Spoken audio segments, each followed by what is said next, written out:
हरे कृष्ण। हजुरहरूलाई स्वागत छ आजको यो श्रीमद् भागवतम प्रवचनमा।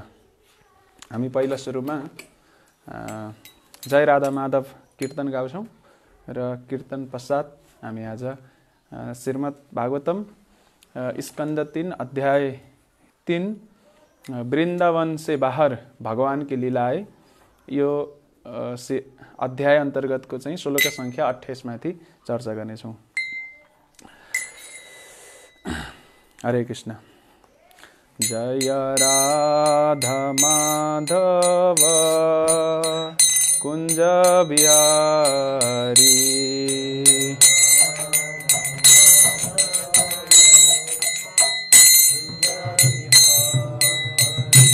जय राधा माधव कुंज बिहारी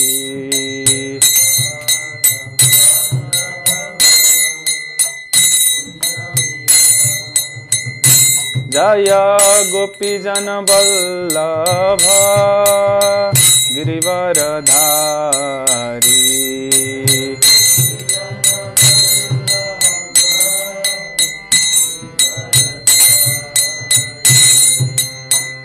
यशोदानंदन ब्रज जन रंजना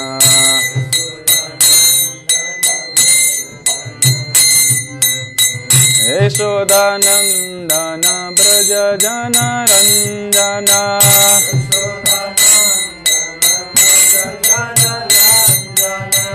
यमुना तेरा वनचारी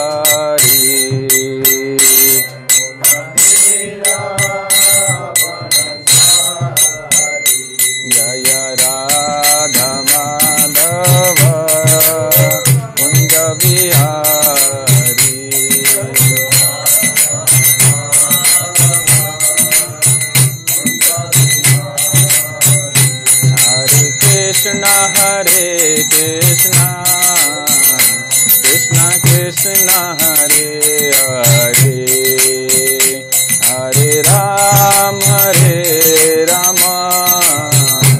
राम राम हरे हरे हरे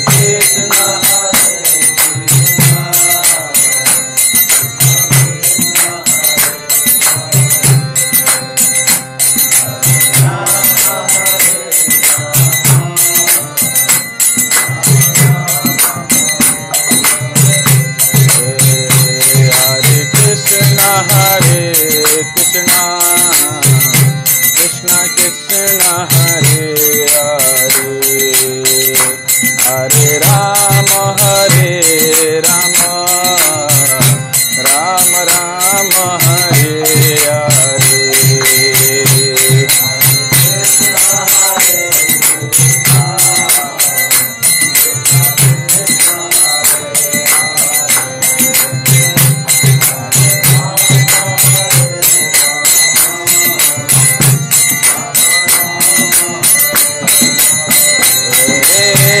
कृष्णा कृष्णा कृष्णा हरे हरे हरे राम राम राम हरे हरे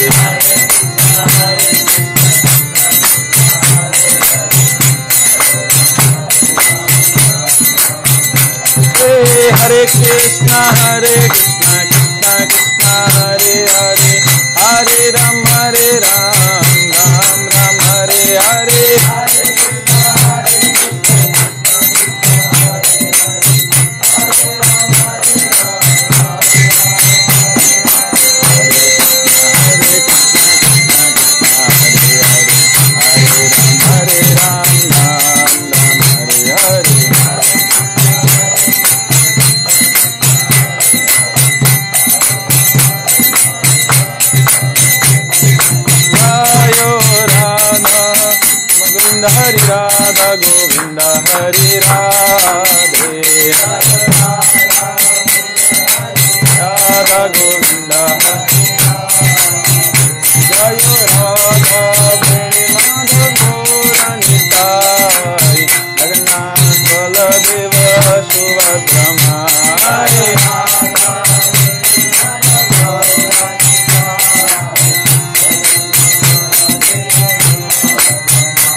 श्री राधा गोविंद हरि भगवान की, राधा वेणी माधव जगन्नाथ बलदेव सुभद्रा गौर निताई की, श्रील प्रभुपाद की। हरे कृष्णा। ओम नमो भगवते वासुदेवाय। ओम नमो भगवते वासुदेवाय। ओम नमो भगवते वासुदेवाय। नारायणं नमस्कृत्यं नरं चैव नरोत्तमं देवीं सरस्वतीं व्यासं ततो जयमुदीरयेत्। नष्टप्रायेषु अभद्रेषु नित्यं भागवत सेवया। भागवते उत्तम श्लोके भक्तिर्भवति नैष्टिकी। ग्रंथराज श्रीमद् भागवतम स्कंद 3 अध्याय 3 वृंदावन से बाहर भगवान की लीलाएं। हामी यो श्लोका यो अध्यायको यो श्लोका वाचन गर्नु पूर्व हजुरहरू सम्पूर्ण भक्तवृन्दहरूलाई हार्दिक स्वागत गर्न चाहन्छौँ। र अहिले यो कोरोना महामारीको यो जुन विषम परिस्थिति छ र हामी सबै आफआफ्नो घरमा छौँ र अहिले हामीहरूले बागलुङ सेन्टरबाट यहाँ प्रवचन गर्दैछौँ, यो श्रीमद् भागवतको चर्चा गर्दैछौँ। र अहिले हामी सबैजना आफआफ्नो घरमा अथवा आफू बसेको ठाउँमा आन्तरिक रूपमा हामी सबै लकडाउनमा छौँ र लकडाउनको यो जुन स्थिति परिस्थितिमा पनि हामीहरूले भगवानको सेवा, श्रवण कीर्तन अथवा यी प्रवचन गुणगानहरू यसरी गर्न सक्छौँ टेक्नोलोजीको माध्यमबाट। र अहिले लाइभमा जोडिनुभएका इस्कन नेपालको यो फेसबुक पेजमा जुन लाइभ प्रसारण पनि भइराखेको छ, यसमा जोडिनुभएका समस्त श्रद्धालु भक्तजनहरू प्रति पनि म विशेष आभार प्रकट गर्दै र हजुरहरूलाई म हार्दिक स्वागत गर्न चाहन्छु। हामी सुरुमा यो श्लोका स्कंद 3 अध्याय 3 वृंदावन से बाहर भगवान की लीलाएं जुन यो अध्याय छ, यसको श्लोका संख्या 28 माथि हामी चर्चा गर्छौं। र यो स्कंद 3 अहिलेसम्म नेपालीमा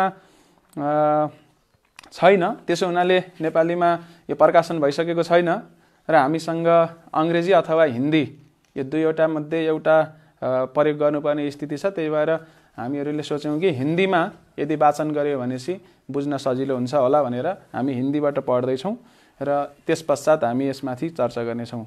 ओम नमो भगवते वासुदेवाय। ओम नमो भगवते वासुदेवाय। ओम नमो भगवते वासुदेवाय।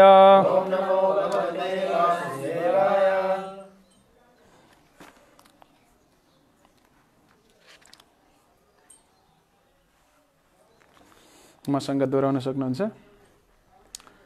अन्नम चोरु रसम तेभ्यो दत्त्वा भगवो दर्पणम गोविप्रार्था सवः सुरः पाणेमि मुहुबि मूर्धभिः अन्नचोरु रसम तेभ्यो दत्त्वा भगवो दर्पणम गोविप्रार्था सभासुरः पणे मूर्भुवि मूर्धभिः अन्नचोरुरसं तेभ्यो दत्त्वा भगवदर्पणम् गोविपर्था सभासुरः पणे मूर्भुवि मूर्धभिः।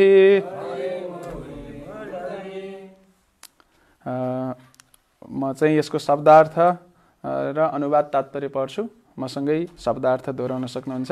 अन्नम खाद्य वस्तु या च भी उरुरसम अत्यंत स्वादिष्ट तेभ्यः ब्राह्मणों का दत्वा देकर भगवत अर्पणम जिन्हें सर्वप्रथम भगवान को अर्पित किया गया। गौवे विप्रह ब्राह्मण अर्थ प्रायोजन उद्देश्य असवह जीवन का प्रायोजन सुरह सारे बहादुर क्षत्रिय पणे मुह प्रणाम किया भूमि छुकर मूर्धभि अपने सिरों से।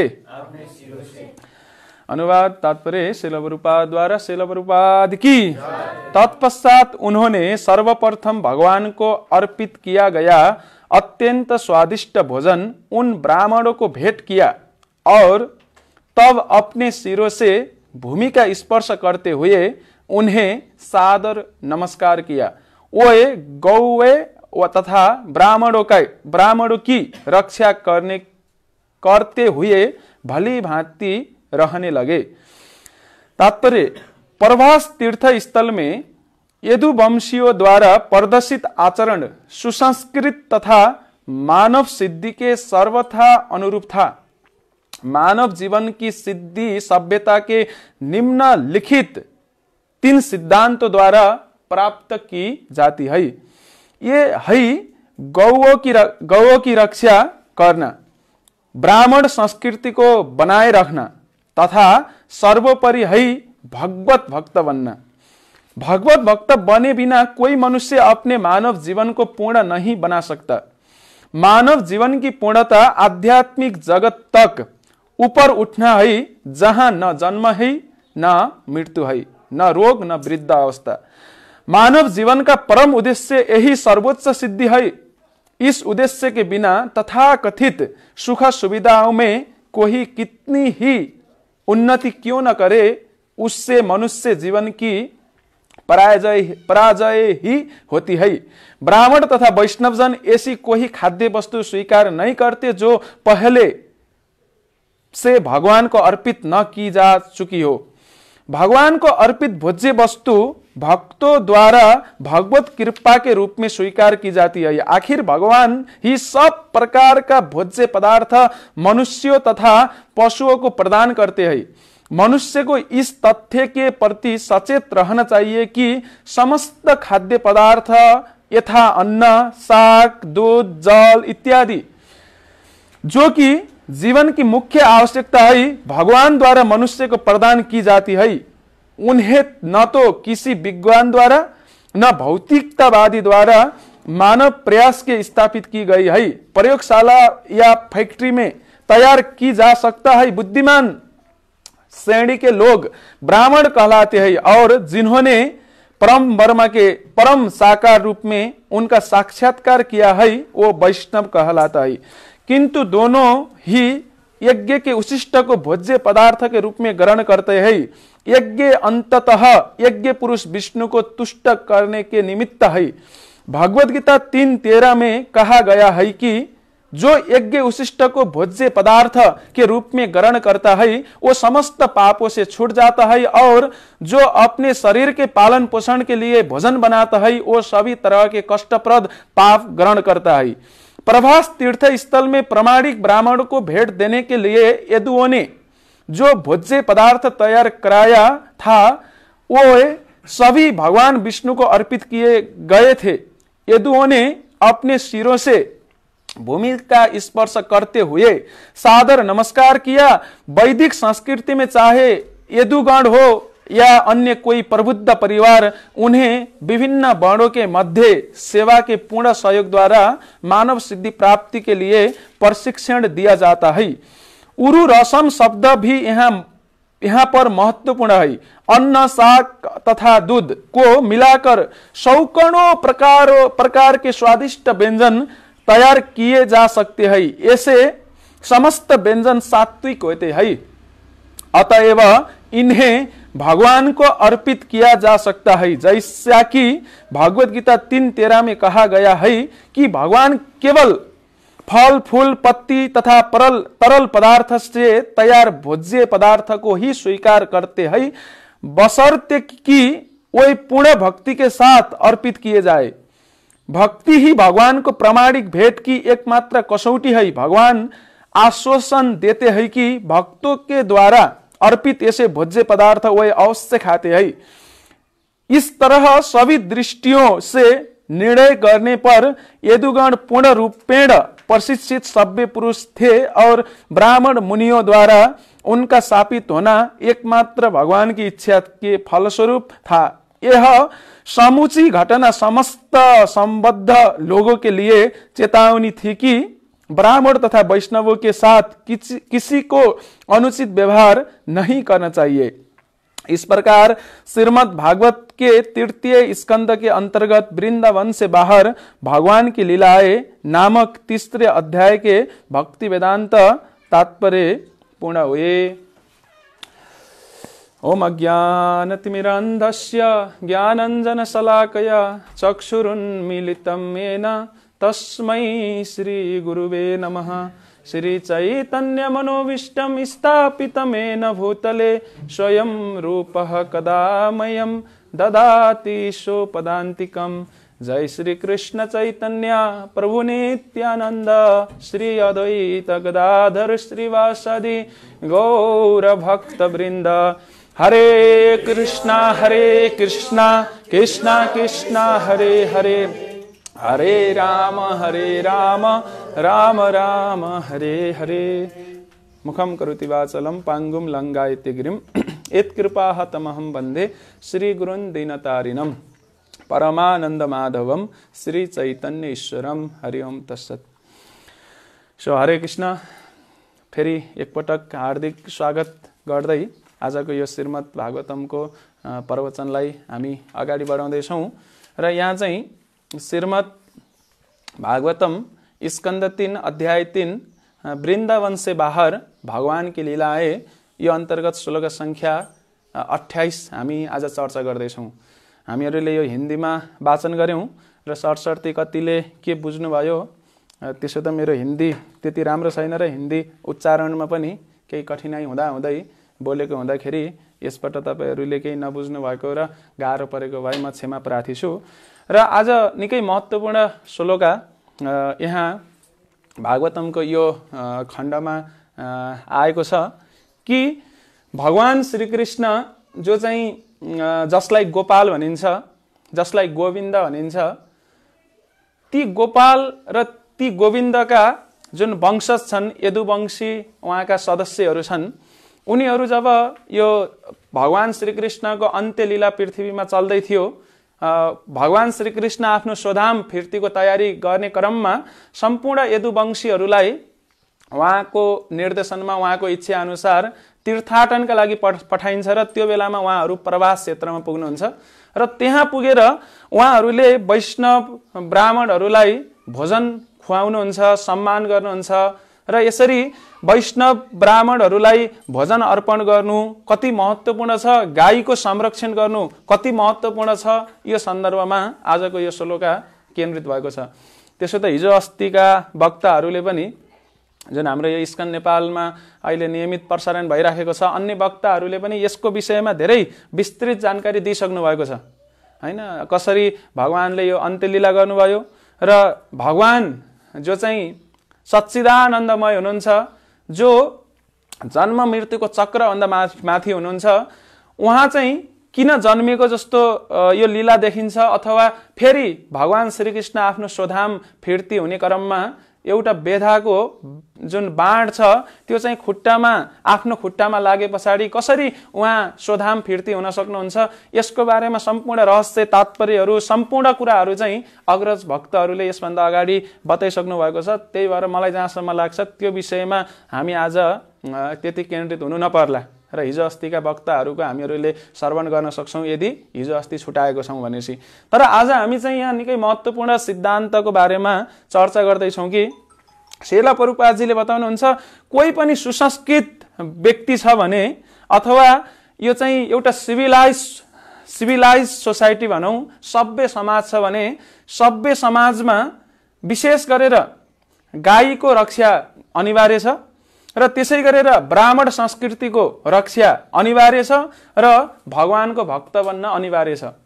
यो तीनवटा कुरालाई प्रभुपादजीले यहाँ विशेष केन्द्रित गर्दै हुनुहुन्छ, फोकस गर्दै हुनुहुन्छ र यी तीनवटा कुरामा पनि विशेष गरेर जुन महाप्रसाद जो यदुवंशीहरूले ब्राह्मणहरूलाई भोजन प्रसाद वितरण गरेका छन् यसको महत्त्व कति धेरै छ त प्रभुपाद तात्पर्यमा यी कुराहरूमा बढी फोकस हुनुहुन्छ। आज हामी भगवानको महाप्रसादको बारेमा र यो जुन वैदिक संस्कृतिको बारेमा केही केन्द्रित हुनेछौँ र यो प्रवचन अहिले हामी हुन त यहाँ हामी आन्तरिक रूपमा जुन अलिकति 9-10 जना भक्तहरू छौँ यहाँ प्रत्यक्ष पनि उपस्थित छौँ यो प्रवचनमा, तर धेरैजना अहिले लाइभबाट श्रवण गर्दै हुनुहुन्छ र लाइभबाट श्रवण गर्दाको एउटा फाइदा हामी जहाँ बसेर नि गर्न सक्यौँ, तर बेफाइदा के छ भनेपछि इन्टरेक्टिभ अलिकति हुँदैन र इन्टरेक्टिभ कसरी गराउने त।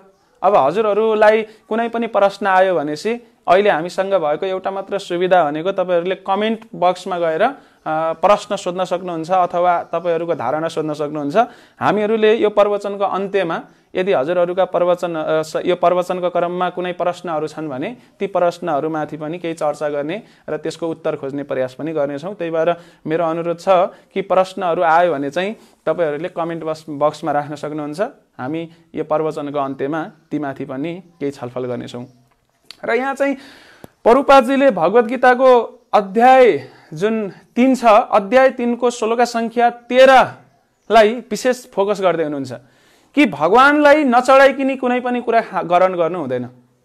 भगवान श्री कृष्णले त अझ भगवत गीता 9 अध्यायमा अझ स्पष्ट रूपमा वर्णन गर्नुहुन्छ कि पत्रम पुष्पम फलम तोयम योमे भक्तय परिस्थिति, मलाई मेरो भक्तले पत्र पुष्प फल जल यदि भक्तिपूर्वक प्रेमपूर्वक चढाउँदछ भने म त्यसलाई ग्रहण गर्दछु भन्नुहुन्छ। भगवान भोको भएर ग्रहण गर्दै हुनुहुँदैन, भगवान भोको हुनुहुन्छ तर भोजनको भोको हुनुहुँदैन।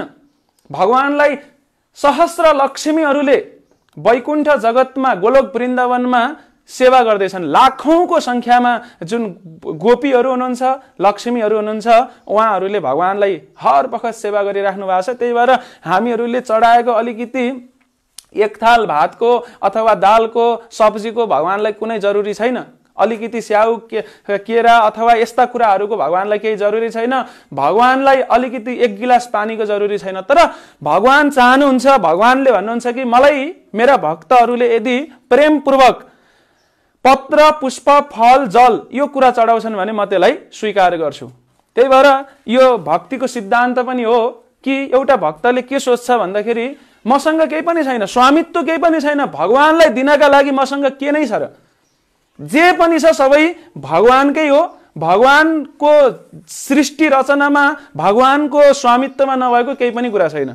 त्यही भएर एउटा निकै रमाइलो प्रसङ्ग आउँछ कि एकचोटि बिरबलले अकबरलाई भन्छन्, अकबर महाराज हजुर नि वास्तवमा भन्ने हो भने चाहिँ हजुर भगवान भन्दा महान हुनुहुन्छ भन्छन् बिरबलले। अनि अकबरलाई त फेरि यस्ता कुरा सुन्दा निकै आनन्द आउँथ्यो। आजभोलि संसारमा मान्छेहरूले आफूलाई भगवान भन्दा माथि राख्न खुब आनन्दित मान्छन्, आफूलाई खुब गौरवान्वित मान्छन् कि म भगवानलाई मान्दिनँ, मै हो भगवान, मैलाई पूजा गर। आजभोलिको चेतना यस्तो बन्दै गइराखेको छ। त्यही भएर त्यहाँ चाहिँ बिरबलले अकबरलाई भन्छन् महाराज हजुर भगवान भन्दा नि महान हुनुहुन्छ।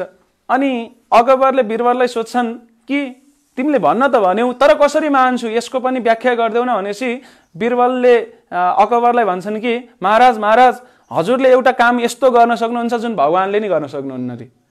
ओहो मैले त्यस्तो गर्न सक्छु भगवानले गर्न नसक्ने, हैन अल्लाह परमेश्वर कसैले गर्न नसक्ने काम गर्न सक्छु के चाहिँ काम गर्न सक्छु भन्दाखेरि त अनि बिरबलले भन्छन् महाराज तपाईलाई कोही व्यक्तिसँग रिस उठ्यो भने तपाईले आफ्नो देशबाट निकाल्दिन सक्नुहुन्छ देश निकाला गर्न सक्नुहुन्छ तर भगवानलाई कोहीसँग रिस उठ्यो भने आफ्नो देशबाट निकाला गर्न सक्नु हुँदैन कहाँ निकाल्ने जतासुकै भगवानकै मात्र हो चराचर जगतै सबै भगवानको छ अब देश निकाला कहाँ चाहिँ गर्ने सो अब यहाँ त एउटा सानो प्रसंग हो तर सार के हो भनेसी जे पनि छ भगवानकै हो त्यही भएर भक्तिको सिद्धान्त के हो भनेसी हामी भगवानलाई भगवानकै कुरा चढाउँछौं जसरी हामी गंगामा गएर गण्डकीमा गएर हामी के गर्छौं यहाँबाट घरबाट पानी लिएर जल लिएर जाँदैनौं हामी गंगामा जान्छौं गण्डकी अथवा पवित्र नदीमा जान्छौं र त्यहीको जल उठाएर हामीहरूले तर्पण दिन्छौं अथवा त्यो जल त्यही खनाउँछौं र यसरी गंगाको पूजा गर्छौं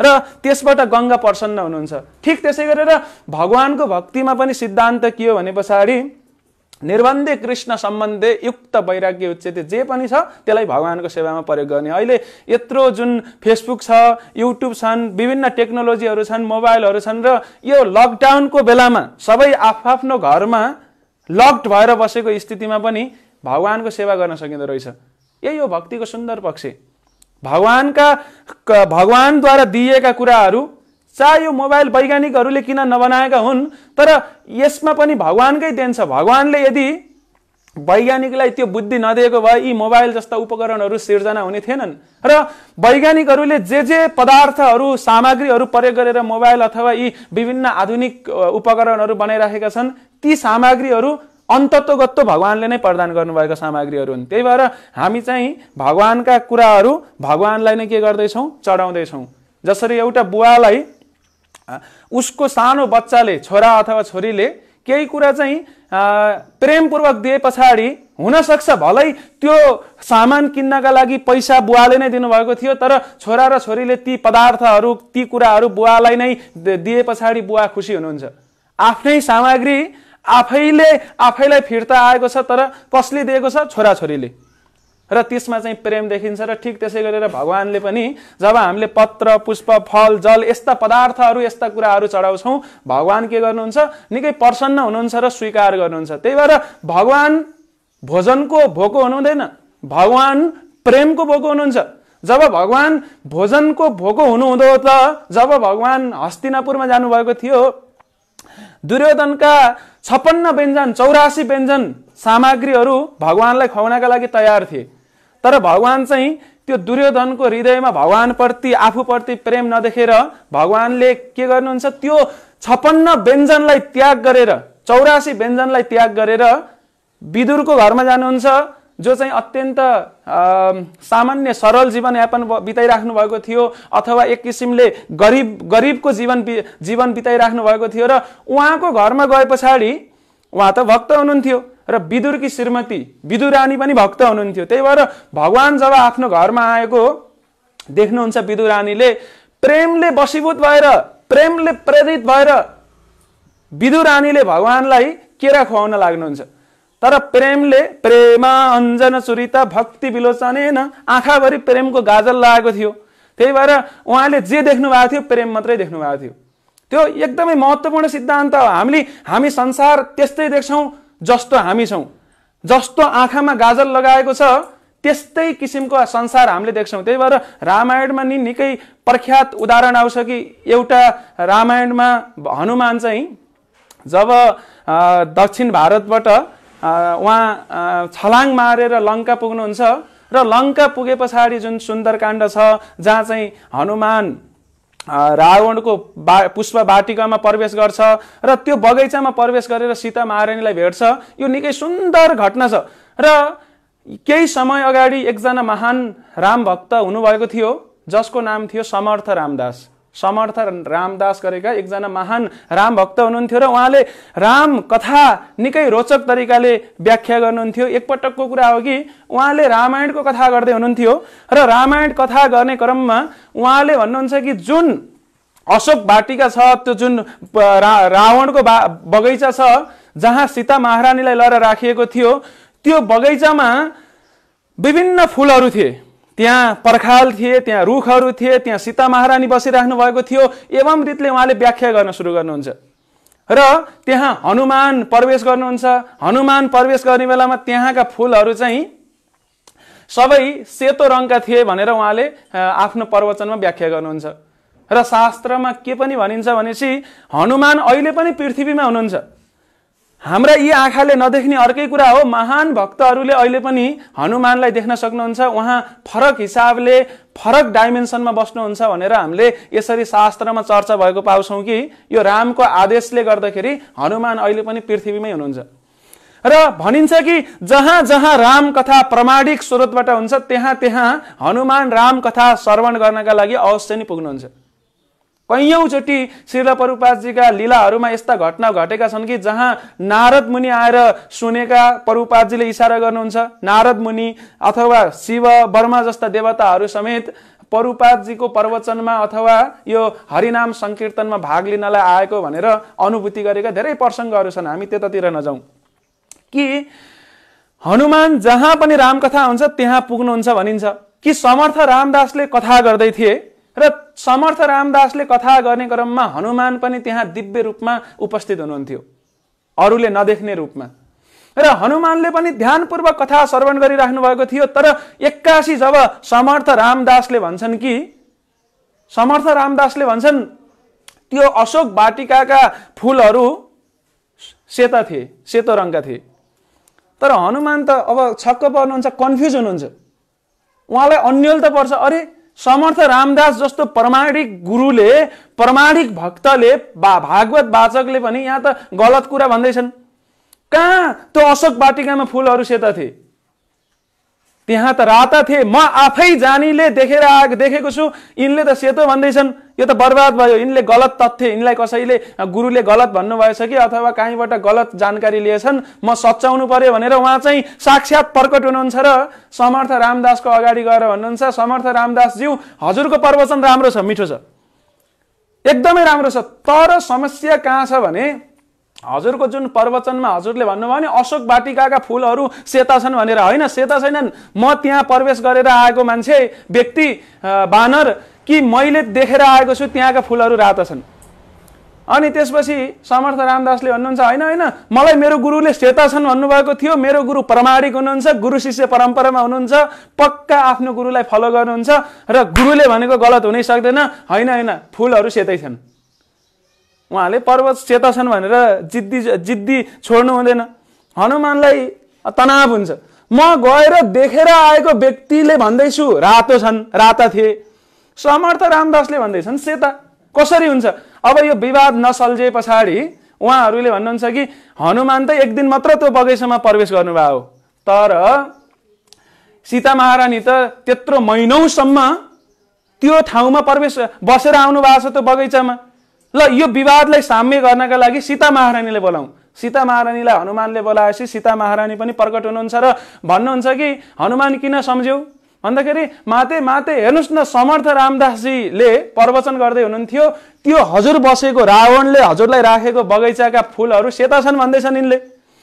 तर म गएर प्रवेश गर्दाखेरि त मैले त राता फूल देखेको थिएँ। जति भन्दा पनि यिनले मान्दैनन्, सुन्दैनन्, सेता भनेर ढिपी जोड्नै छोड्दैनन्। भनिदिनुहोस् न माते, त्यहाँका रङ, फूलको रङ चाहिँ रातो थियो भनेर। अनि सीता महारानीले भन्नुहुन्छ, अरे हनुमान तिमी के भन्दैछौ, कहाँ त्यो बगैँचामा राता फूलहरू थिए?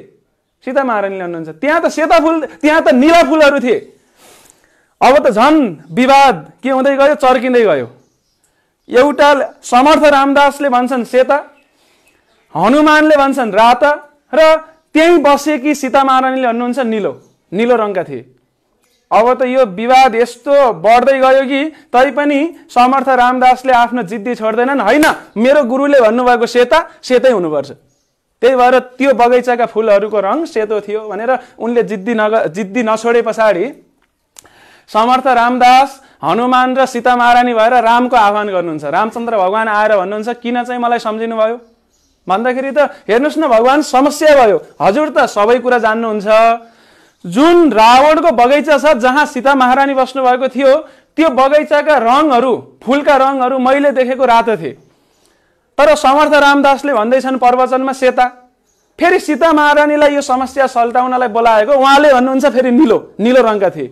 अब त झन् समस्या के भयो, बढ्दै गयो। त्यही भएर हे भगवान, हजुरले नै यो समस्या के गर्नु पर्यो, सल्झाइदिनु पर्यो, यसको निराकरण गर्नु पर्यो भनेपछि अब रामचन्द्र भगवान पनि के हुनुहुन्छ, बाध्य हुनुहुन्छ। र उहाँले भन्नुहुन्छ कि मुस्कुराउँदै, वास्तवमा तपाईहरू तीनैजना सही हुनुहुन्छ, तर सबैभन्दा सही समर्थ रामदास छन्। तीनैजना सही हुनुहुन्छ, तर सबैभन्दा सही को हुनुहुन्छ, समर्थ रामदास हुनुहुन्छ। रामचन्द्र भगवानले भनेपछि हनुमानले भन्नुहुन्छ कसरी हुन सक्छ रामचन्द्र भगवान कि म सही हुनुपर्ने कि सीता महारानी सही हुनुपर्ने, किनभने भित्र गएर आएको त्यो बगैँचा देखेको त हामी दुईजना मात्रै हो। समर्थ रामदासले त देखेका होइनन्, उनले त सुनेका मात्रै हुन्। कसैले गलत तथ्य पो भनेका थिए कि गलत जानकारी दिएका थिए होला र उनले सेतो भन्दैछन् भन्दाखेरि रामचन्द्र भगवानले भन्नुहुन्छ हनुमानलाई कि हनुमान तिमीले भनेको कुरा सही हो र पनि पुरा सही होइन। किन भन्दाखेरि तिमी जब अशोक वाटिकामा प्रवेश गर्यौ, जब रावणको बगैँचामा प्रवेश गर्यौ, त्यो बेलामा तिमी सीतालाई देखे पछाडि, सीताको दयनीय स्थिति देखे पछाडि क्रोधित भएका थियौ। निकै रिसले तिमी रातो रातो भएका थियौ। क्रोधको रङ रातो हुन्छ, त्यही भएर तिमीले आँखामा रातो गाजल लगाएका थियौ, क्रोधको गाजल लगाएका थियौ। त्यही भएर जे पनि देखिन्थ्यो सबै रातो देखिन्थ्यो। त्यही भएर तिमीले देखेको फुलको रङ रातै थिए, किन क्रोधले गर्दाखेरि तिमीले रातो देख्यौ। त्यसो भए सीता महारानीले किन चाहिँ निलो देख्नुभयो त नि सेता फुललाई? रामचन्द्र भगवानलाई उहाँले प्रश्न सोध्नुहुन्छ त रामचन्द्र भगवानले भन्नुहुन्छ कि सीता हर वखत मेरो विरहमा रोएर बस्थिन् र उनको आँखामा कुनै पनि पल आँसुले छोड्ने थिएन। आँसु अर्थात् पानी, पानीको रङ कस्तो हुन्छ, समुद्रमा गएर हेऱ्यो भने कस्तो हुन्छ, निलो। र त्यही भएर निलो पानीले आँखा ढाकिएको हुँदाखेरि, त्यो पानीको रङ निलो भएको हुँदाखेरि सीताले जे देख्थिन् सबै निलो रङका देख्थिन्। त्यही भएर अगाडिपट्टि भएका सेता फुललाई उनले निलो देख्थिन्, तर फुल कस्तो थिए, रातो र निलो नभएर सेतो नै थिए। समर्थ रामदासले भनेको नै सर्वाधिक महत्त्वपूर्ण हो र सही कुरा हो भनेर रामचन्द्र भगवानले भने पछाडि सबैले यो कुरा रहस्यलाई बुझ्नुहुन्छ र चुप लाग्नुहुन्छ। सार के हो भनेपछि हामी संसार त्यस्तै देख्छौँ जस्तो हामी छौँ। जुन नेपालमा एकदम प्रख्यात गीत छ, फुलको आँखामा फुलै संसार, काँडाको आँखामा काँडै संसार, जसले रचना गरेको भए पनि तर यो गीत निकै राम्रो अर्थपूर्ण गीतै हो हैन। यस्ता कतिपय अर्थपूर्ण गीतहरू पनि छन् अहिले संसारमा, तर कतिपय अधिकांश गीतहरू चाहिँ अर्थविहीन, अर्थै नभएका त्यस्ता खालका गीतहरू पनि अहिले हामीले संसारमा देख्न सक्छौँ। ती गीत हुन् कि झगडा गरेका हुन् कि के हो, मेसो नपाइने खालका गीतहरू पनि छन् अहिले संसारमा। तर सङ्गीतमा पनि एउटा अर्थ हुनुपर्छ र यो गीतमा जुन अर्थ छ त्यो चाहिँ मननीय छ। फुलको आँखामा फुलै संसार, काँडाको आँखामा काँडै संसार। हामी संसार त्यस्तै देख्छौँ जस्तो हामी छौँ भनेपछि सीता महारानीले नीला फुल देख्नुभयो किनकि उहाँको आँखामा आँसु थियो, निलै थियो। हनुमानले रातो देख्नुभयो किनभने उहाँ क्रोधित हुनुहुन्थ्यो। त्यही भएर म यहाँ प्रसङ्ग जोड्दैछु विदुरानीको।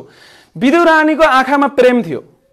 जब भगवान श्रीकृष्ण हस्तिनापुर जानुभयो, विदुरानीले सबै प्रेमले वशीभूत भएर प्रेमा अञ्जन चुरिता भक्ति विलोचनेन सन्त सदैव हृदय, जब उहाँले चाहिँ त्यो आँखामा प्रेमको गाजल लगाउनु भएको थियो, सबै कुरा प्रेमै देख्नुभयो। हातमा उहाँले समाउनु भएको थियो केरा र भगवानलाई प्रेमले म केरा खुवाउँछु भन्दै हुनुहुन्थ्यो। तर अब उहाँ त प्रेमले गर्दाखेरि अब उहाँले अरू केही देख्नु भएको छैन। केरा खोल्साउँदै हुनुहुन्थ्यो र बोक्रा भगवानलाई मुखमा दिँदै हुनुहुन्थ्यो र फल फ्याँक्दै हुनुहुन्थ्यो। त्यो कुरा चाहिँ विदुरले देखिरहनु भएको थियो र भगवान चाहिँ बडा मिठो मानेर निकै त्यसलाई स्वादिष्ट व्यञ्जन खाएको जसो गरेर आनन्दित हुँदै त्यो ग्रहण गर्दै हुनुहुन्थ्यो केराको बोक्रा। र विदुरले देखे पछाडि त विदुरलाई त अलिकति अचम्म लाग्छ, अप्ठ्यारो लाग्छ। आफ्नी श्रीमतीले भगवानलाई केराको बोक्रा खुवाइराखेकी छिन्, केराको फल फ्याँकिराखेकी छिन् र केराको बोक्रा खुवाइराखेको देखे पछाडि विदुरले श्रीमतीलाई रोक्नलाई अगाडि बढ्दै हुनुहुन्थ्यो। भगवानले यसो गर्नुहुन्छ, नाइ नाइ नाइ विदुर रोकिनुहोस्, त्यतै रोकिनुहोस्, ठिक छ, मलाई चाहिँ केराको फल होइन केराको बोक्रै मिठो लागिरहेछ। वास्तवमा त्यही भएर यहाँ भगवान भोजनको भोको हुनुहुँदो हो त उहाँले चाहिँ के खानुहुन्थ्यो? होइन होइन विदुरानीजी, हजुर अलिकति मेसो पाउनु भएन, मलाई चाहिँ तपाईँले अहिले बोक्रा खुवाउनु भएको छ, फलै खुवाउनुहोस् न भन्नुहुन्थ्यो आफैले पनि। तर भगवान प्रेमको भोको हुनुहुन्छ, भोजनको भोको हुनुहुँदैन।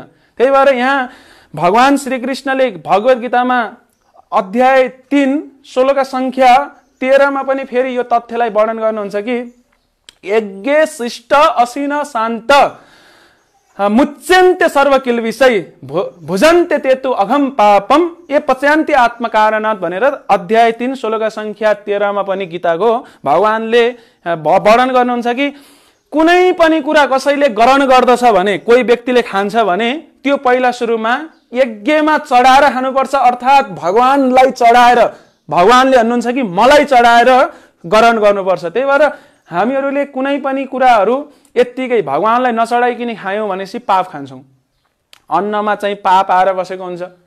त्यही भएर यदि हामीले त्यो पाप मिश्रित अन्न ग्रहण गर्यो भने पछाडि हामी पाप खान्छौँ, पाप ग्रहण गर्छौँ र त्यसको प्रतिफल पनि विभिन्न रूपले भोग्न सक्छौँ। त्यही भएर हामीहरूले खाने कुनै पनि खानेकुरा भन्दै गर्दाखेरि प्रभुपादजीले फेरि यहाँ सावधान के गर्नुहुन्छ भनेपछि भगवानलाई कुनै पनि खानेकुरा चढाउन मिल्दैन। भगवानलाई पत्र, पुष्प, फल, जल यी कुरा चढाउन मिल्छ। भगवानलाई अण्डम, मांसम, रक्सिम हैन यस्ता कुराहरू चढाउन मिल्दैन। भने पछाडि भगवानलाई चढाउने कुराहरू चाहिँ भगवान स्वयं आफैले भन्नुहुन्छ कि मलाई पत्र चढाउन मिल्छ, पात, तुलसी पत्ता राख्न चढाउन सक्छौं, पत्र, पुष्प भगवानलाई फूलहरू चढाउन सक्छौं, भगवान बडा खुसी हुनुहुन्छ। र यसै गरेर पत्र, पुष्प, फलम हामी अन्न, बाली, फलफूलहरू यस्ता कुराहरू चढाउन सक्छौं भगवानलाई, फल र तोयम अर्थात् तरल पदार्थ, जलहरू हामीले पानी भगवानलाई चढाउन सक्छौं। र यसरी यो चढाएर पनि यदि प्रेमपूर्वक चढाउँछौं भनेपछि भगवानले अवश्य पनि ग्रहण गर्नुहुन्छ। र धेरैले भन्छन् कि भगवानलाई चढाउन त धेरैचोटि चढाइयो, धेरैचोटि हामीले प्लेट भरि राखेर, थाल भरि राखेर दाल, भात, सब्जी, फल, फूल विभिन्न कुराहरू चढाउँछौं।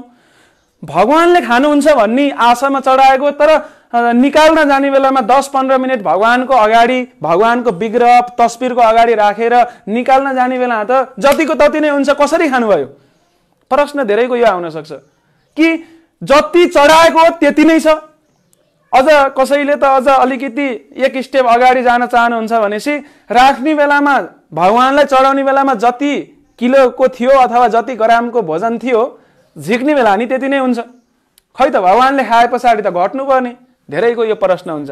एकपटक एउटा गुरु हुनुहुन्थ्यो एकजना, र उहाँको शिष्य हुनुहुन्थ्यो अति, उहाँ चाहिँ जहिले पनि शङ्कालु स्वभावको, र उहाँलाई चाहिँ गुरुले प्रवचन गर्ने बेलामा धेरै प्रश्नहरू आउँथे र उहाँले शङ्का गर्नुहुन्थ्यो, त्यति श्रद्धा थिएन। एकपटकको कुरा हो कि गुरुले भन्दै हुनुहुन्थ्यो भगवानलाई जुन हामीले भोजन, दाल, भात, सब्जी, पत्र, पुष्प, फल, जल जुन चढाउँछौँ त्यो भगवानले स्वीकार गर्नुहुन्छ। तर ती शिष्यले 100औँचोटि देखेका थिए कि कहाँ स्वीकार गर्नुहुन्छ, जति चढाएको त्यति नै फिर्ता ल्याउँछु मैले जहिले नि। गुरुले भन्नुहुन्छ खानुहुन्छ, कसरी खानुहुन्छ? नचाहिने कुरा। उहाँलाई चाहिँ शङ्का लाग्छ र गुरुले बुझिहाल्नुहुन्छ कि उसलाई चाहिँ शङ्का लाग्यो, र त्यस पछाडि गुरुले खासै प्रतिक्रिया दिनु हुँदैन। उसले त्यसो भने पछाडि र गुरुले चाहिँ आफ्ना शिष्यहरूलाई होमवर्क दिनुहुन्छ, र होमवर्क अर्थात् गृह कार्य दिनुहुन्छ। गृह कार्य केही श्लोकाहरू, वैदिक श्लोकाहरू जुन हरफहरू छन् त्यो कण्ठ गरेर आउनु है, त्यो पढेर आउनु है भनेर एउटा पुस्तक दिनुहुन्छ, ग्रन्थ दिनुहुन्छ, र त्यो ग्रन्थका श्लोकाहरू कण्ठस्थ पारेर आउनलाई के गर्नुहुन्छ, त्यो गृह कार्य शिष्यहरूलाई दिनुहुन्छ। केही दिन पछाडि सबै शिष्यहरू आउँछन् र त्यही शिष्य जसले चाहिँ भगवानले खानु हुँदैन, यो केवल भनाइ मात्र हो, नाटक मात्र हो भनेर भनेको थियो, उसले चाहिँ गुरुले सोध्नुहुन्छ, उसको पुस्तक अगाडि आफ्नो हातमा माग्नुहुन्छ र भन्नुहुन्छ बाबु बाबु तिमीले होमवर्क गर्यौ? ऊ फेरि तीक्ष्ण बुद्धि भएको थियो, राम्रो स्मरण शक्ति थियो, र उसले भन्छ गुरुदेव मैले सब कण्ठ पारेको छु, अनि कण्ठ पारेको छु, मैले सब दिमागमा सेट गरेर आएको छु गुरुदेव, सबै श्लोकाहरू। अनि त्यसपछि गुरुले भन्नुहुन्छ खै खै ल भन त भन्दाखेरि त उसले त जतिवटा श्लोकाहरू त्यहाँ थिए गृह कार्यमा उसलाई मिलेको थियो सम्पूर्ण श्लोकाहरू हुबहु कण्ठस्थ पारेर सुनाइदिन्छ। अनि त्यस पछाडि गुरुले भन्नुहुन्छ तिमीले कण्ठ पारेकै छैनौ, खै तिम्रो पुस्तक हेरौ त, पुस्तक तिमीलाई मैले दिएको पुस्तक, तिमीले कण्ठ पारेका छैनौ, हुनै सक्दैन, नचाहिने कुरा नगर मेरो शिष्य।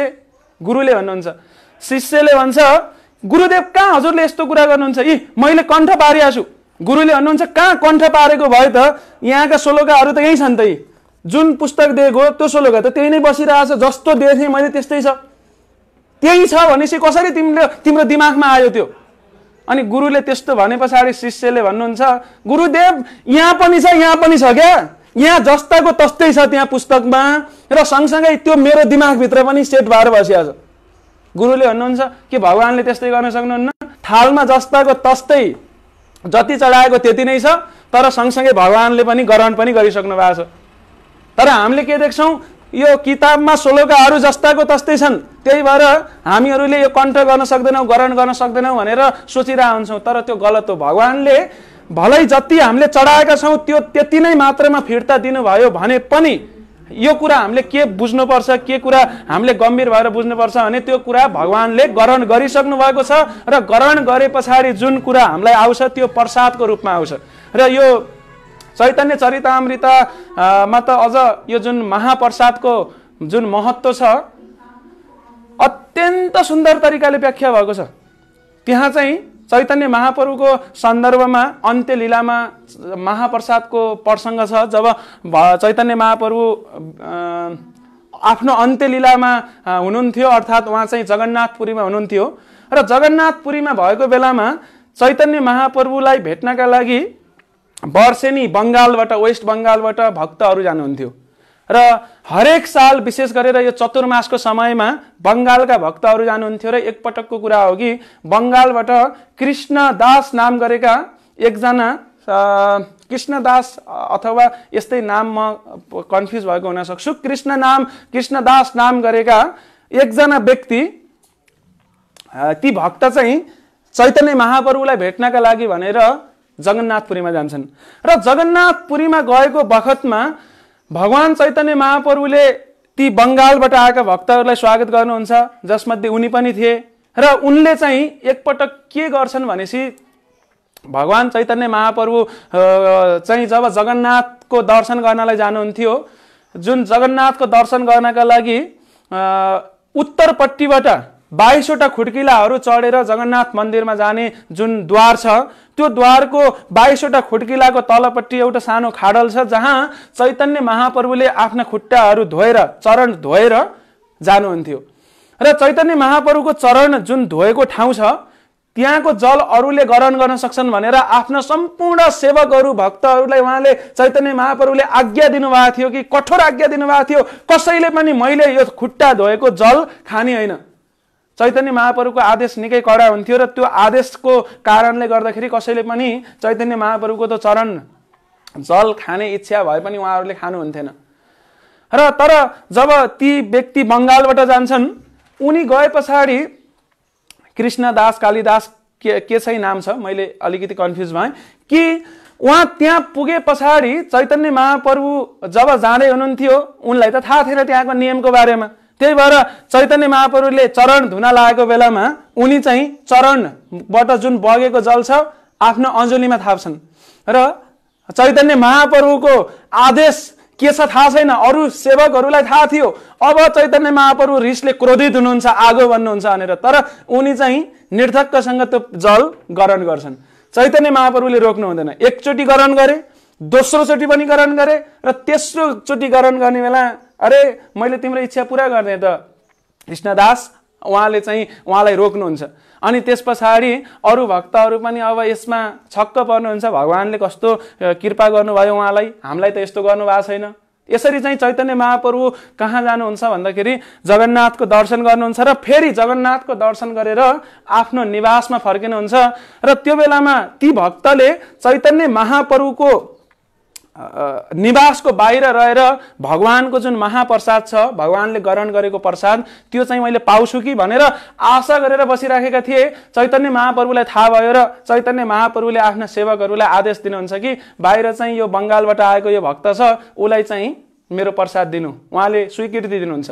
यसरी जब उहाँले प्रसाद दिनुहुन्छ, त्यहाँ चैतन्य चरितामृतमा कृष्णदास कविराज गोस्वामीले वर्णन गर्नुहुन्छ कि भगवानको महाप्रसाद, भगवानले ग्रहण गरेको कुरा कति महत्त्वपूर्ण छ। र उहाँले भन्नुहुन्छ कि कृष्ण र उचिष्ट हए महाप्रसाद नाम, कृष्णको जुन उचिष्ट छ त्यसलाई महाप्रसाद भनिन्छ। भक्त शेष हैल महाप्रसादख्यम भनेर त्यसलाई फेरि भक्तले पनि ग्रहण गरेपछि त्यो महाप्रसाद अब महाप्रसाद हुन्छ भनेर त्यहाँ व्याख्या हुन्छ। अझै यो चैतन्य चरितामृतको अन्त्य लीलामा तपाईहरू गएर अन्त्य लीलाको 16का अध्याय 16 मा गएर तपाईले अध्याय 16 हेर्नुभयो भने चाहिँ यसको विस्तृत वर्णन त्यो अध्यायमा आएको छ र त्यहाँ 60औं श्लोकमा कृष्णदास कविराज गोस्वामीले लेख्नुहुन्छ कि भक्त पद धुली र भक्त पद जल भक्त भुक्त अवशेष तीन महाबल। भक्त एउटा संसारमा तीनवटा कुरा चाहिँ महाबल हुन्। पहिलो भक्त पद धुली, भक्तको चरणको धुलो, यो अत्यन्त महाबल हो। भनेको भक्तिमा कोही भक्तलाई अर्को कोही शुद्ध भक्तको चरणको धुलो मिल्छ भनेपछि उसको जीवन धन्य भयो। भगवानको चरणको धुलो मिल्दाखेरि जीवन धन्य हुन सक्छ, भवसागर तर्न सकिन्छ। तर त्यो भन्दा अझ श्रेष्ठ भगवानको चरणको धुली भन्दा अझ श्रेष्ठ हुन्छ भगवानका भक्तको चरणको धुली। र त्यही भएर भक्त पद धुली र भक्त पद जल, भक्तको पद अथवा चरण धोएर बगेको जल पनि के हो? भक्तिका लागि अत्यन्त ठुलो महाबल हो। र त्यसै गरेर भक्त भुक्त अवशेष भनेको भक्तले जुन खाएको कुरा हुन्छ, बाँकी रहेको कुरा हुन्छ, अवशेष अर्थात् महाप्रसाद हुन्छ। यो चाहिँ अत्यन्त दुर्लभ छ। यदि शुद्ध भक्तको त्यो चरणको धुलो अथवा चरण पखालेको जल अथवा यो महाप्रसाद कसैले ग्रहण गर्न पायो भने पछाडि उसको जीवन धन्य भयो। तर भगवानका महान भक्तहरूले यति सहजै फेरि महाप्रसाद दिनु हुँदैन। त्यसका लागि पनि हामीमा श्रद्धा हुनुपर्छ। भक्तिविनोद ठाकुरले बार आफ्ना रचनाहरूमा सम्झाउनुहुन्छ कि हामीहरूमा महाप्रसादप्रति श्रद्धा हुनुपर्छ। त्यही भएर हामी हरेक दिन महाप्रसाद ग्रहण गर्ने बेलामा महाप्रसादको गुणगान गाउँछौँ। महाप्रसादे गोविन्दे नमो ब्रह्मणे वैष्णवे स्वल्प पुण्यवतम राजन विश्वास नैव जायते। यो जुन प्रार्थना छ, यो प्रार्थनामा एकदम गहन अर्थ लुकेको छ कि यो संसारमा महाप्रसादे गोविन्दे, यो सुन्दाखेरि भक्तहरू टाठो बाठो हुनुभयो। सबैभन्दा राम्रो, सबैभन्दा मिठासको रोचक कुरा चाहिँ यो हुन्छ भक्तहरूका लागि कि महाप्रसादे गोविन्दे भयो भने अब निद्रा सिद्रा कहाँ भाग्यो हैन। महाप्रसादको महत्त्व त्यस्तो हुन्छ। सो महाप्रसादे गोविन्दे नमो ब्रह्मणे वैष्णवे स्वल्प पुण्य वतम राजन विश्वास नैव जायते। कयौं भक्तहरूले यो दैनिक रूपमा नि के भनौं, दिनमा पनि अझ प्रसाद त धेरैचोटि ग्रहण गर्नुहुन्छ होला। मैले ग्रहण गर्छु भने अरू भक्तहरूले नि गर्नुहुन्छ। ग्रहण गर्ने बेलामा हामी दिनमा 3, 4, 5, 6 चोटि जतिचोटि महाप्रसाद पाउँछौँ त्यतिचोटि महाप्रसादे गोविन्दे भन्छौँ। तर यसको अर्थमाथि चिन्तन मनन नगरेका हुन सक्छौँ कि महाप्रसादे गोविन्दे नमो ब्रह्मणे वैष्णवे स्वल्प पुण्य वतम राजन। स्वल्प पुण्य भनेको कम पुण्य भएको व्यक्तिले महाप्रसाद, भगवानको महाप्रसाद, गोविन्दको महाप्रसाद, गोविन्द महाप्रसादे गोविन्दे नमो ब्रह्मणे वैष्णवे, ब्राह्मण वैष्णवहरूप्रति विश्वास नैव जायते, विश्वास गर्दैनन्। यो सामान्य हो, कहाँ हुन्छ यस्तो प्रसादमा यस्तो महत्त्व, यो अन्न हो, यही चामल हो, यही दाल हो, यही सब्जी हो भनेर चाहिँ उनीहरूले लिन्छन्। तर जो चाहिँ भक्तिमा उन्नत छन् त्यस्ता भक्तहरूले लेख्छन् कि होइन, भगवानको जुन महाप्रसाद छ यो महाप्रसाद सामान्य अन्न होइन, त्यो चाहिँ भगवानको कृपा हो, साक्षात् भगवानबाट अभिन्न छ भनेर भक्तहरूले ग्रहण गर्छन्।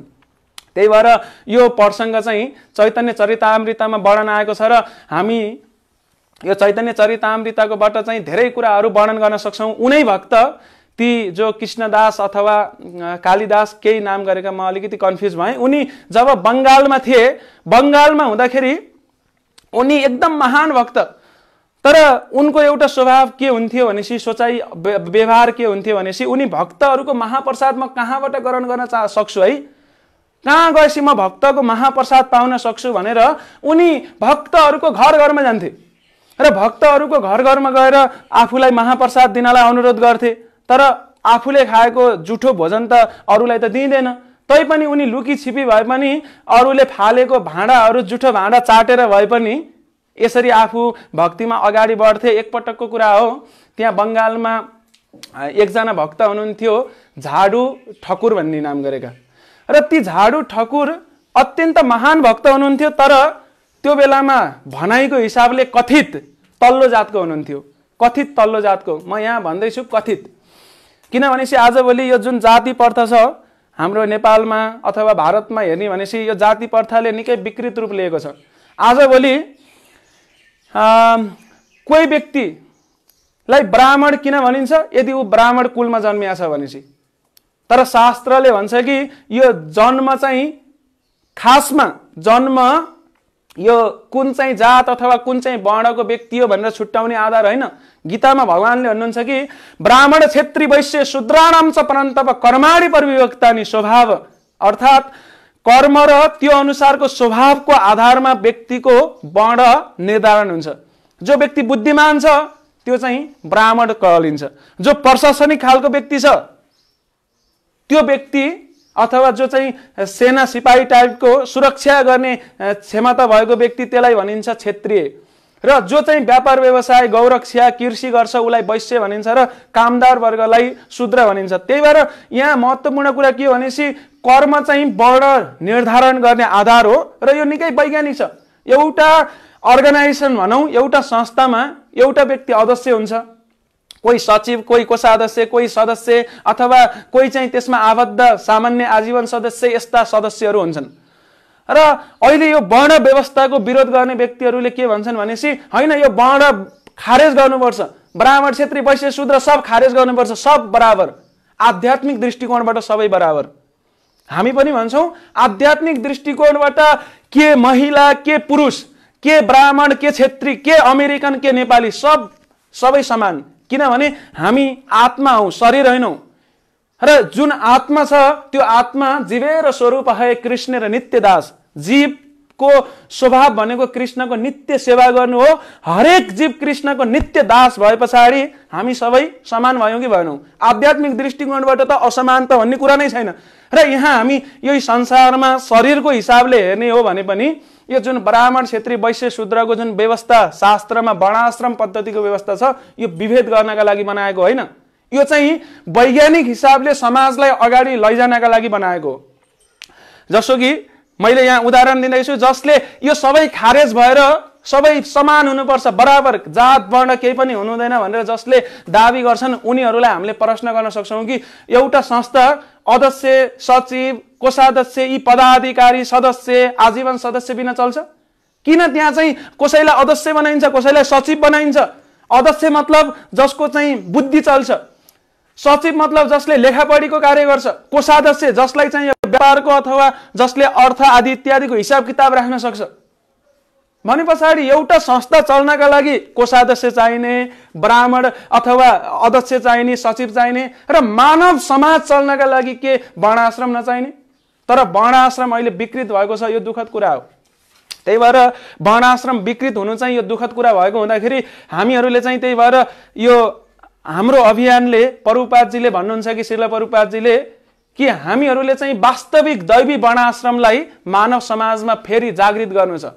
अहिलेको यो विकृत वर्णाश्रम होइन, विकृत वर्णाश्रममा ब्राह्मणको छोरा ब्राह्मण भएर जन्मिन्छ त्यस्तो मान्यता छ।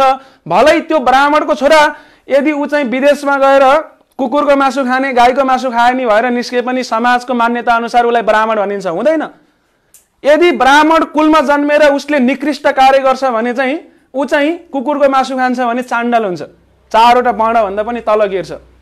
तर एउटा शूद्र परिवार, कथित शूद्र परिवारमा जन्मेको व्यक्ति ऊ चाहिँ आफूलाई चाहिँ भगवानको भक्तिमा लगाउँछ अथवा यी शास्त्रका ज्ञान गुणका कुरा सिकेर बुद्धिमानी भएर राम्रा धर्मका आचरणहरू अभ्यास गर्छ भने त्यसलाई ब्राह्मण भनिन्छ। किनभनेपछि हामीले हेर्न सक्छौँ डाक्टरको छोरा जन्मिँदै डाक्टर भएर जन्मिँदैन, इन्जिनियरको छोरा जन्मिने बेलामा इन्जिनियर भएर जन्मँदैन।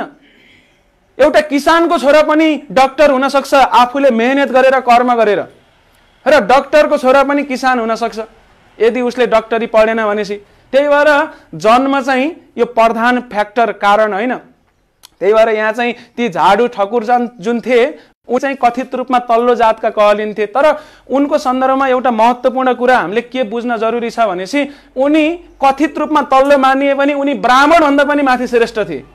त्यही भएर जब ती भक्त चाहिँ झाडु ठकुरको घरमा जान्छन्, अलिकति आँप उपहार स्वरूप लगेर भगवानलाई भोगा चढाउनलाई भनेर लगेका थिए, र एकछिन वार्तालाप गरे पछाडि उनी फर्कने क्रममा ती झाडु ठाकुरलाई उनले अनुरोध गर्छन् कि हजुर त महान भक्त हुनुहुन्छ, मलाई हजुरको चरणको धुलो शिरमा राख्ने मौका दिनुहोस्, हजुरको चरणको जल मैले शिरमा राखुँ भन्दाखेरि ती झाडु ठाकुरले उत्तर दिन्छन्, अरे तपाईँले यो के कुरा गर्दै हुनुहुन्छ, म त तल्लो जातको व्यक्ति, म त भक्ति शक्ति केही गरेका छैन। तर उनी महान भक्त थिए।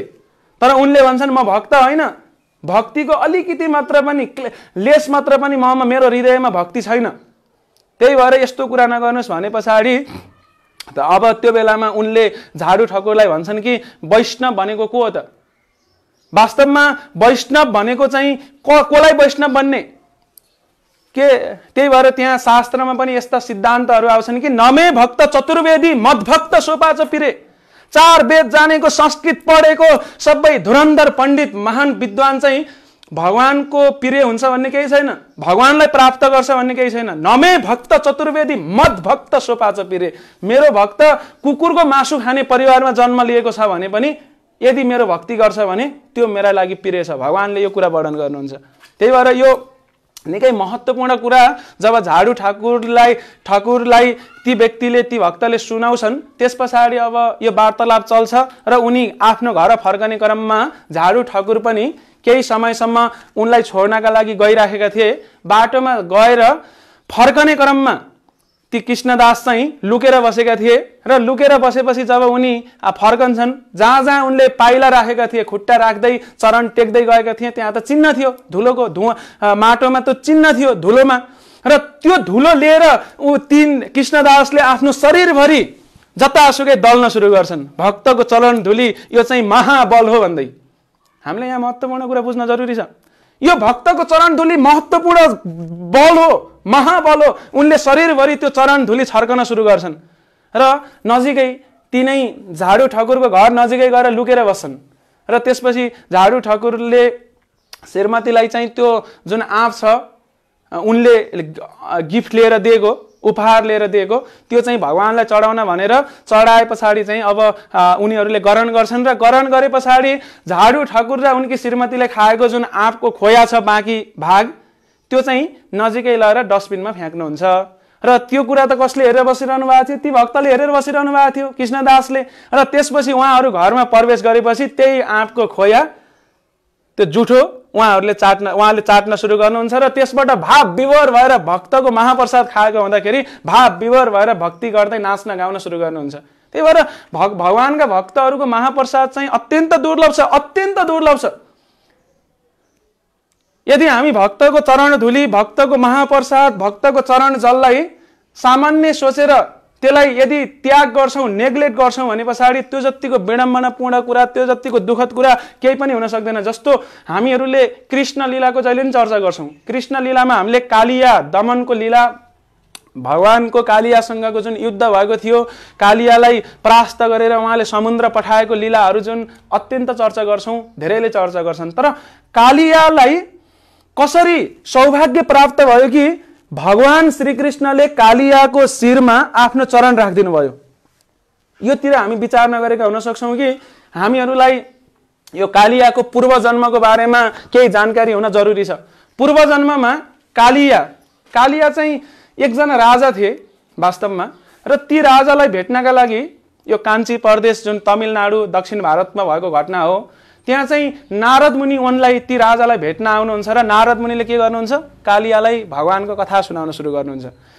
भगवानको कथा चलिराखेको थियो, तर ती कालिया त्यो बेलामा जुन बेलामा राजा थिए, ती राजा चाहिँ बेला बेलामा उड्दै एकछिनपछि आउँदै जाँदै, बाहिर जाने आउने, प्राय प्रवचनमा यस्तो देखिन्छ हैन? भक्तहरू जाने आउने निस्किने क्रम चलिराख्छन्, निद्रा भगाउनलाई भए पनि।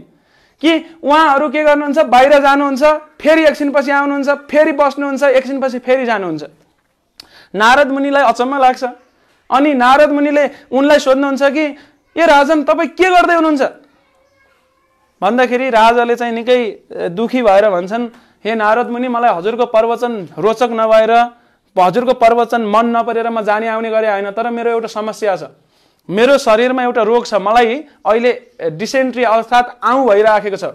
त्यो आउँले गर्दाखेरि म टोयलेट जाने आउने हैन यस्तो गरिराख्नु पर्या छ, एकदम गाह्रो भइराखेको छ, त्यही भएर यस्तो भएको, धेरै लामो समयदेखि यो समस्या भएको छ हे नारद मुनि भनेपछि नारद मुनिले ती राजालाई भन्नुहुन्छ, ए त्यसो भने म तपाईलाई एउटा उपाय दिन्छु, नजिकैको जंगलमा जानुस्, त्यहाँ चाहिँ कुलिङ्ग नाम गरेको चरा छ, त्यो चरालाई जिउँदै समाएर खानुस्। यो चाहिँ नारद मुनिको परीक्षा थियो। त्यो जिउँदै समाएर खानुस्, त्यो खाए पछाडि तपाईको आउँ सन्चो हुन्छ, हैजा आउँ हैजा निको हुन्छ भनेर नारद मुनिलाई ले भने पछाडि उहाँ राजा चाहिँ त्यो जंगलमा जानुहुन्छ र उहाँ चाहिँ पुरा कतिखेर त्यो कुलिङ्ग चरा आउला र त्यसलाई समाउला भनेर बस्नुहुन्थ्यो, पर्खिनुहुन्थ्यो, तर त्यो चरा चाहिँ नजिकै पर्ने थिएन, किनभने राजाको जुन वेशभूषा देखेर नै चरो तर्सिन्थ्यो र नजिक आउने थिएन। धेरै प्रयास गरे पछाडि त्यो ठाउँमा एकजना साधु पनि हुनुहुन्थ्यो। राजाको त्यो प्रयास देखेर साधुले भन्नुहुन्छ, महाराज तपाईले यसरी यो जन्मभरि कुरे पनि तपाईले त्यो चरालाई समाउन सक्नुहुन्न, किनभने चरालाई पहिल्यै थाहा छ कि यो राजा हो, यसले पक्रियो भनेपछि मार्न सक्छ, खतरा हुन सक्छ। यो क्षेत्रीय भावना भएको छ, क्षेत्रीयहरूले चाहिँ अब पहिला पहिला यो हत्या हिंसा युद्धहरू पनि गर्नुपर्ने हुँदाखेरि उनीहरू चाहिँ अलिकति कठोर हुन्छन् भन्ने मान्यता थियो। र साधुले भन्नुहुन्छ कि राजन यो भेषमा चाहिँ त्यो चरा कदापि तपाईको नजिक आउनेवाला छैन, तर हेर्नुस् त मेरो भेषमा त मसँग त त्यो चरा त आएर त बसिराखेको हुन्छ। म तपाईलाई उपाय सुझाउँछु कि महाराज यसो गर्नुस्, तपाई चाहिँ साधुको भेष बनाएर बस्नुस्, त्यो चरा आइहाल्छ। नभन्दै राजाले आफूलाई साधुको भेष बनाउनुहुन्छ र साधु भेष बनाए पछाडि त्यो चरा जुन छ कुलिङ्ग चरा राजाको नजिकै आएर माया गर्न सुरु गर्छ, चाट्न सुरु गर्छ। अब जुन चरालाई अब म मार्छु भनेर, आफ्नो स्वास्थ्यका लागि मार्छु भनेर, खान्छु भनेर राजाले सोचिराखेका थिए, त्यो चरा आएर माया गर्न लाए पछाडि राजाले सोच्छन् कि अरे बाबा म त साधु पनि भनेको छैन, नक्कली साधु मात्रै, साधुको भेष मात्रै बनाउँदा त यो चराले यति माया गर्न लायो भने म साँच्चीकै साधु भएँ भने कति माया गर्छ होला। त्यो चरालाई मार्न मन लाग्दैन उहाँलाई, अनि त्यो चरालाई छोडिदिनुहुन्छ, बरु म रोगी नै भएर बस्छु, बरु यसलाई खाँदिन। अनि त्यो छोडेको देखे पछाडि त्यो चराले भन्छ, महाराज म हजुरको पन्जामा आउँदा पनि हजुरले मलाई छोडिदिनु भयो, म बडा प्रसन्न छु, मलाई थाहा छ कि हजुर आफ्नो रोग निको पार्नका लागि भनेर आउनु भएको हो, म तपाईलाई उपाय सुझाउँछु। नजिकै एकजना साधु छन्, ती साधुको गएर चरण धोएर चरणको जल खानुस्, चरणको धुलो शिरमा छर्कनुस्, ग्रहण गर्नुस्, तपाईको आउँ सन्चो हुन्छ।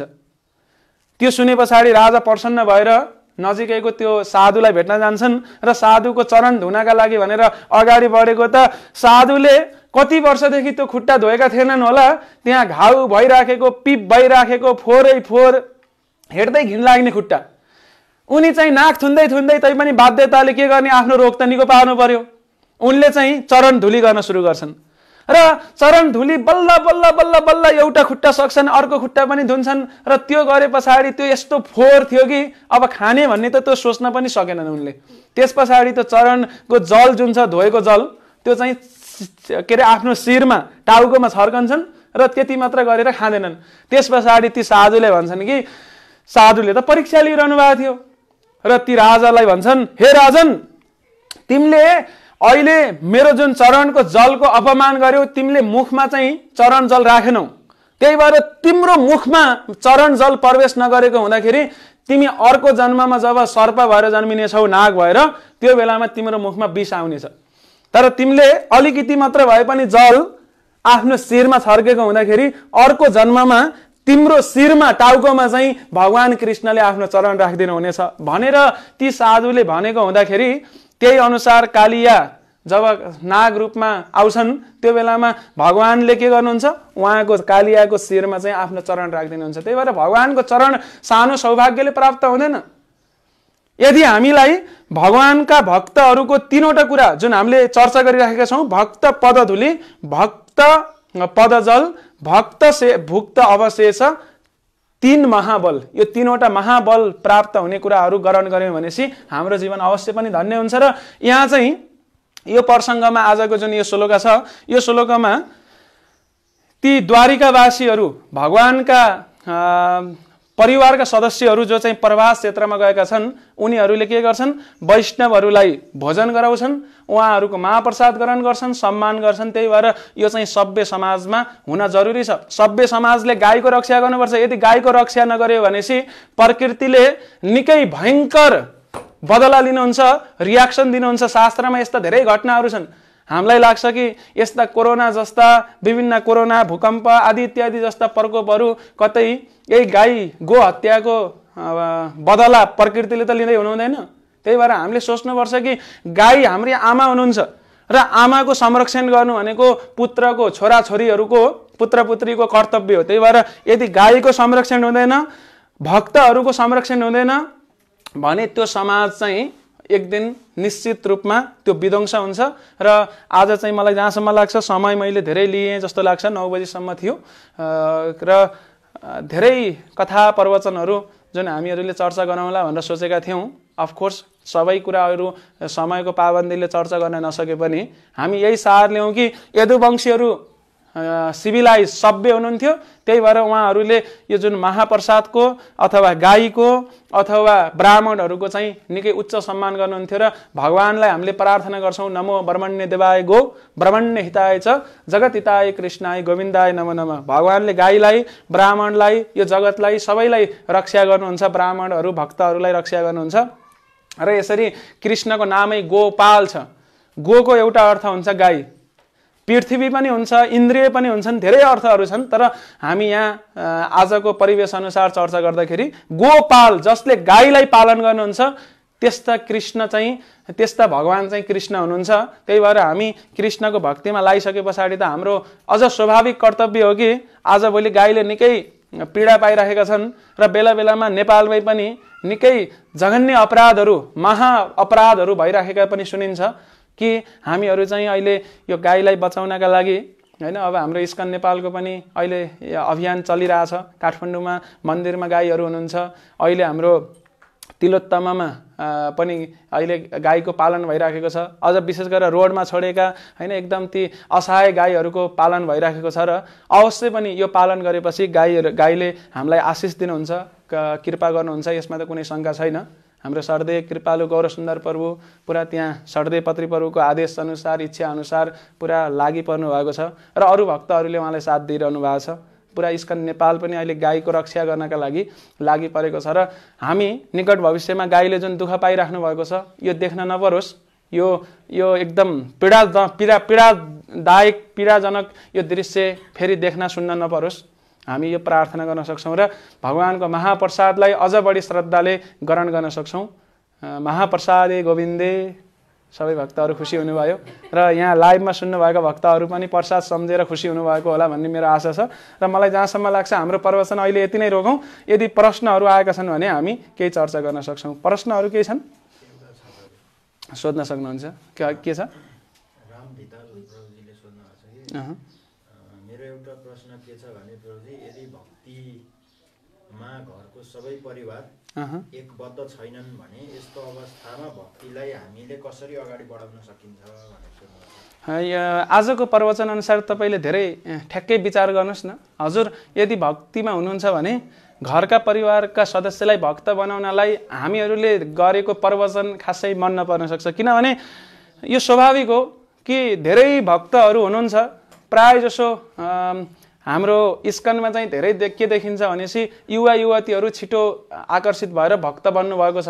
किनभनेपछि हामी अलिकति हाम्रो एजुकेसनल प्रोसेस हैन उहाँहरूले छिटो बुझ्नुहुन्छ होला सम्भवतः। त्यसो त वृद्धहरू नि हुनुहुन्छ।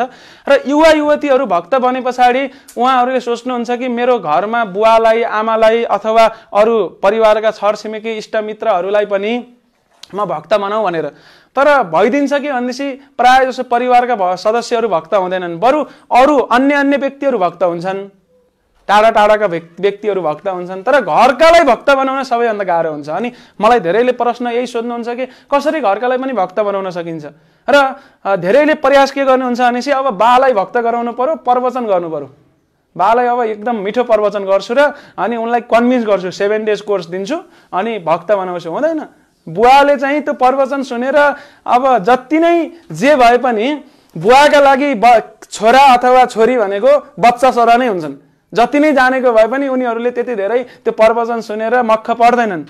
तर बुवा आमा कहिले भक्त हुन्छन् भन्दाखेरि यदि छोराछोरीहरूले आदर्श व्यवहार गर्नलाई भक्तिमा आएर चाहिँ मेरो छोरा मेरो छोरी त झन् राम्रो भइराखेको रहेछ भन्ने त्यो जुन दिन पर्छ उनीहरूलाई पनि बिस्तारै यो भक्ति मार्गले आकर्षण गर्छ। त्यही भएर हामी प्रवचन गरेर भक्त बनाउन सक्दैनौँ, एउटा कुरा। दोस्रो कुरा, कसैलाई पनि भक्त बनाउनु छ भने सबैभन्दा प्रभावकारी र एकदम गोप्य सूत्र, गहन सूत्र भनेको चाहिँ उनीहरूलाई प्रसाद खुवाउने। घरमा हामीहरूले किचनमा काम गर्न सक्छौँ, भोजन बनाउन सक्छौँ राम्रो चेतना लिएर। त्यो भोजन चाहिँ हामीहरूले कसलाई खुवाउन सक्छौँ भन्दाखेरि हाम्रो घरका सदस्यलाई खुवाउन सक्छौँ। र यसरी चाहिँ बिस्तारै बिस्तारै उहाँहरूको चेतना विकास हुँदै जान्छ, शुद्धिकरण हुँदै जान्छ र एक दिन उहाँहरू भक्त हुनुहुन्छ। भक्त बनाउनलाई धेरै उपायहरू छन्, धेरै तरिकाले प्रयास गर्न सक्छौँ। कसरी आफ्नो परिवारका जनहरूको सुकीर्ति बढाउने, हामीहरू चाहिँ धेरैले के गर्छौँ, परिवारका जनहरूको अपराध बढाउने कार्य गर्छौँ। जबरजस्ती हामी भक्तिका कुराहरू सुनाउँछौँ र परिवारका सदस्यहरू अग्रजजनहरू चाहिँ रिसाएर भक्तलाई, हाम्रो अभियानलाई तथानाम गाली गर्नुहुन्छ र अपराध कमाउनुहुन्छ। तर एउटा बुद्धिमान व्यक्तिले के गर्छ, परिवारका सदस्यहरूलाई अपराध बोकाउँदैन कि सुकीर्ति बढाउँछ। सुकीर्ति बढाउने कसरी? प्रसादको रूपमा। सुकीर्ति बढाउने कसरी? आफ्नो राम्रो आचरणको रूपमा। र यसरी विभिन्न उपायबाट हैन भक्तहरूसँग लाने, मन्दिरमा कहिलेकाहीँ लाने, यस्ता यस्ता कुराहरू गर्न सकिन्छ। र यसबाट चाहिँ अन्ततोगत्तो के हुन्छ, सबैको चेतना वृद्धि भए पछाडि उहाँहरू पनि भक्ति गर्न सुरु गर्नुहुन्छ र सबैजना एक ठाउँमा अब भक्त भए पछाडि त हजुरको प्रश्न अब आउने कुरा नै भएन।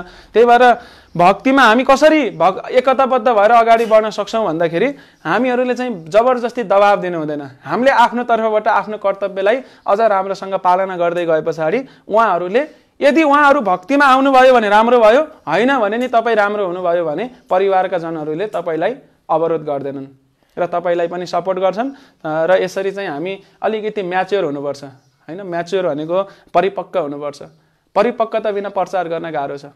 र धेरै भक्तहरू जसको परिवारै भक्त भए हामी उहाँहरूको उदाहरण सुन्न सक्छौँ कि कसरी उहाँहरूले परिवारलाई भक्त बनाउनु भयो भन्दाखेरि प्रचार गरेर 7 डेज कोर्सहरू, भगवत गीताको प्रवचन, भागवतम प्रवचन गरेर होइन, व्यवहारबाट, सदस्यको व्यवहारबाट चाहिँ भक्त भएका धेरै उदाहरणहरू छन्। अरू केही प्रश्नहरू छन्? आज अरू प्रश्नहरू आएका रहन्छन्। सो हजुरहरूले यत्रो समयसम्म धैर्य धारण गरेर एकदम सहेर श्रवण गर्नुभयो र यो प्रवचनको क्रममा जानी नजानी केही म तपाईहरुलाई ठेस पुर्याएको छु अथवा केही हजुरहरूलाई चित्त बुझेको छैन अथवा केही पनि हुन सक्छ, त्रुटि कमी कमजोरी भएका छन् भने म क्षमा माग्दै आजलाई चाहिँ यो समयको पाबन्दीले गर्दाखेरि हामी चाहन्थ्यौं अझ धेरै होस् भनेर, तर समयको पाबन्दी छ।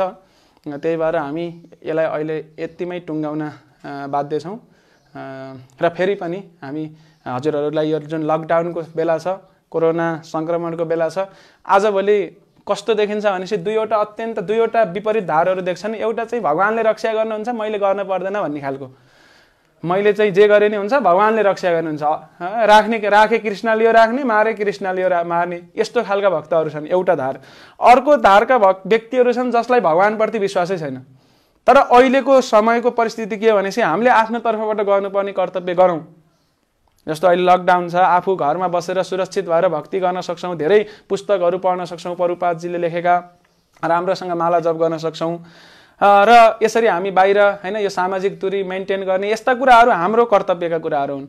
र त्यो गर्दा गर्दै पनि अरु हामीले गर्नुपर्ने गरे पछाडी अनावश्यक रूपमा भय मान्नु पर्ने स्थिति नै छैन। किनभने भजहुरे मन श्रीनन्द नन्दन अभय चरणारविन्द रे, ए बाबा अभय चरणारविन्द भगवान कृष्ण जसको भगवानको चरण, जसको चरणमा यमराजले सेवा गर्नुहुन्छ, किन डराउनु पर्यो अनावश्यक रूपमा। त्यही भएर हामी भयरहित पनि हुनुपर्छ सँगसँगै र एकसाथ हाम्रो आफ्नो ठाउँबाट कर्तव्य पनि पालना गर्नुपर्छ र यसरी हामी एउटा जिम्मेवार नागरिक, जिम्मेवार व्यक्ति पनि बन्न सक्छौं र भगवानको भक्त बन्न सक्छौं।